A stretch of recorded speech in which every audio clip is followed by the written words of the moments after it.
अरमान, morning. सबसे पहले तो बताइए कि कल कौन कौन से नंबर्स निकल कर आए हैं और कैसे रहे हैं। जी बिल्कुल, गुड मॉर्निंग। कई सारे आईटी दिग्गज कंपनियों के नतीजे आते हुए दिखे हैं। इन्फोसिस के अगर आप देखें जो अनुमान था उससे अगर आप नंबर्स जो है अनुमान से बेहतर आते हुए दिखे हैं, पर रेवेन्यू गाइडेंस जो है वो अगर आप अपर रेंज का देखें तो उससे उन्होंने कम कर दिया है। आय की बात करें लगभग 2.8% बढ़कर आई है। डॉलर आय की बात करें तो वो भी 2% के आसपास बढ़कर आती हुई दिखी है। मार्जिन जो है 20.8% से इंप्रूव होके 21.2% पर आते हुए दिखे हैं, जो हमारा अनुमान अगर आप देखें तो 21% का आसपास का था। Revenue guidance, CC revenue guidance जो है वो रिवाइज कर दिया है 1% से 2.5% पर। आपको पहले जो गाइडेंस था वो 1% से 3.5% था, तो जो अपर बैंड है वहां से अगर आप देखें वहां से नीचे कर दिया गया है। HCL टेक, यहां पर अगर आप देखें ओवरऑल मिक्स सेट ऑफ नतीजे दिख रहे हैं। आय में आपको लगभग 1.5% के आसपास का उछाल दिख रहा है। डॉलर आय की बात करें लगभग 0.8% के आसपास बढ़कर आती हुई दिखी है। मार्जिन जो है 16.9% से इंप्रूव होकर 18.4% पर आते हुए दिखे, जो हमारा अनुमान 17.5% का था। उसी के साथ साथ अगर आप देखें यहाँ पर जो न्यू बुकिंग्स है इस क्वार्टर की लगभग $4 बिलियन जो है ऑल टाइम हाई पर यहाँ पर आती हुई दिखी है।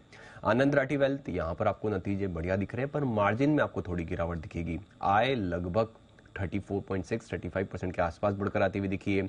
कामकाजी मुनाफा 29% बढ़ा है। मार्जिन जो है वो 44.4% से कम होकर 42.6% पर आए हैं और मुनाफे में आपको 27% के आसपास का उछाल दिखेगा। एंजल वन, यहां पर भी आपको नतीजे ओवरऑल बढ़िया दिख रहे हैं, पर मार्जिन जो है वो फ्लैट रहे हैं। आय लगभग 40.6% बढ़कर आई है।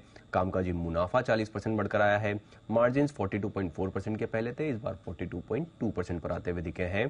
केशोराम इंडस्ट्रीज, यहां पर मिक्स सेट ऑफ नतीजे दिख रहे हैं। आय 13% बढ़ी है। मार्जिन भी इंप्रूव होकर आए हैं, 6.1% से इंप्रूव होकर 7.3% पर आते हुए दिखे हैं।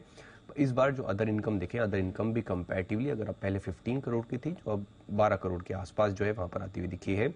और Q2 अपडेट मंथ में बात करें GMR एयरपोर्ट्स में, जहां पर मंथली ट्रैफिक का सितंबर महीने का डेटा आया है, कुल पैसेंजर ट्रैफिक 23% YOY बढ़कर आता हुआ दिखा है और कुल एयरक्राफ्ट मूवमेंट्स की अगर आप बात करें तो 14% बढ़कर आया है। चलिए, तो ये तो नतीजों की पूरी डिटेल एनालिसिस अरमान ने आपके सामने रख दी, लेकिन अरमान, महत्वपूर्ण ट्रिगर्स आज के लिए कौन से होंगे और खबरों के दम पर भी तो बहुत जगह एक्शन दिखेगा। बिल्कुल, ट्रिगर्स में रिजल्ट्स के हिसाब से सबसे पहले आपको HDFC लाइफ है, वहां पर कैश में, फिर Aditya Birla money, Tata steel long products, Som distilleries and breweries और साई सिल्क्स जो है उनके नतीजे। और साई सिल्क्स के तो Q1 के नतीजे आपको आते हुए दिखेंगे। ये आखिरी फ्राइडे हो रहा है BSE बैंक एक्स की कॉन्ट्रैक्ट्स के लिए और 16 अक्टूबर से जो है मंडे से जो है एक्सपायरी वहां पर चालू हो जाएगी। जुपिटर लाइफलाइन हॉस्पिटल 30 दिन का एंकर लॉक इन है, 50% का वो खुलता हुआ दिखेगा। और नेशनल सिनेमा डे तो है इसी जहां पर आपको टिकट्स लगभग 99 के भाव पर मिलती हुई दिखेगी। खबरों पे आ जाए तो डॉक्टर रेड्डीज लेबोरेटरीज, यहाँ पर US FDA ने प्री अप्रूवल जांच पूरी की है हैदराबाद के एक फैसिलिटी पर। वहां पर फॉर्म 483 के साथ 9 आपत्तियां जारी करते हुए दिखे हैं। पनेशिया बायो, यहाँ पर US FDA की जांच के बाद एक झटका लगता हुआ दिखा है। इनके एक प्लांट को, बद्दी प्लांट को फॉर्म 483 के साथ 9 आपत्तियां जो हैं वो जारी की गई है। एम्फेसिस, यहाँ पर कंपनी की सब्सिडरी जो है एम्फेसिस कॉर्पोरेशन ने सोनिक पार्टनर्स LLC USA का अधिकरण जो है वो क्या है, लगभग 1100 करोड़ में अधिकरण करते हुए दिखे हैं। मारुति सुजुकी इंडिया, सुजुकी को इक्विटी शेयर जारी करने पर 17 अक्टूबर को विचार जो है किया जाएगा और उसी के साथ साथ प्रेफरेंशियल आधार पर जो है शेयर जारी करने पर विचार करेगी।